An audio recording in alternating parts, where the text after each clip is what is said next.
Chapter 1. It's Good to Be Home. Vice President Howard Porter, on his inauguration as president following the impeachment of President Walsh. My predecessor's involvement in the Shadow Coven and FOB Frontier scandals has shaken the public's faith in honest government, and rightly so. But this is no time to point fingers. Former President Walsh will have his day in court, and like all of you, I am looking forward to seeing the truth come out.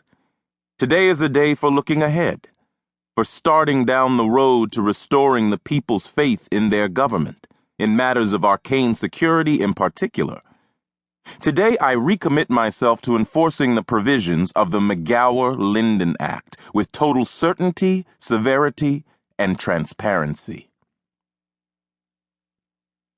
Swift eased up the hood of his sweatshirt and kept his head down.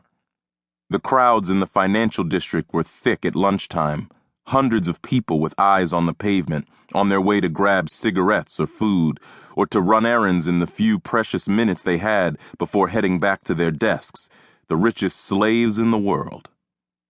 Swift sighed internally. He'd never been comfortable among the corporate wage serfs who made up most of the city, but a big crowd was best. It was easy to get lost in the throng, one more data point in a stream, nothing to draw the eye.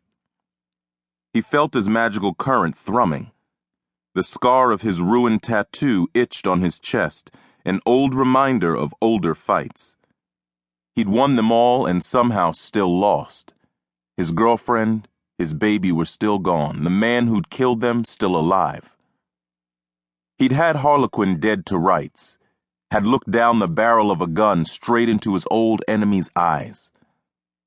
The moment had hovered, time frozen as Swift faced a pair of choices, each resulting in very different people.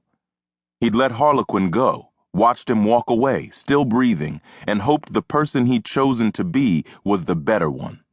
Even all this time later, he still wasn't sure.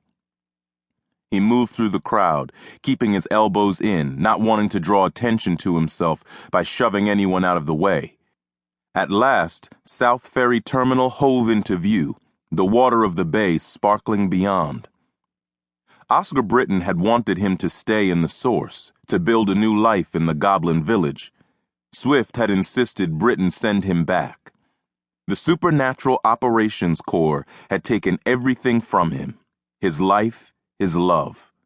They wouldn't take his home. He'd found the broken remnants of the Houston Street Gang, the band of magic-using revolutionaries deemed criminals for their refusal to submit to government control.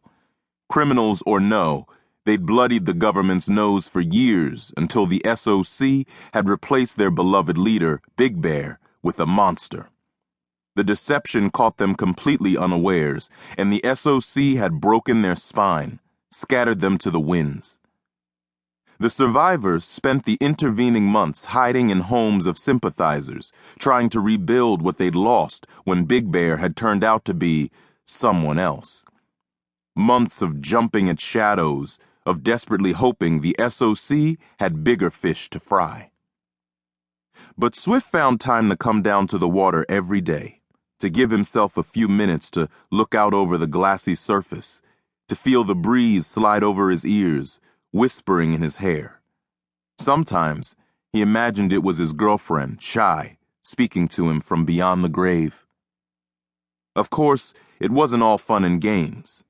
Swift allowed himself a quick glance around to make sure no one was watching, then headed back toward the posts that ringed the entrance to the South Ferry subway station.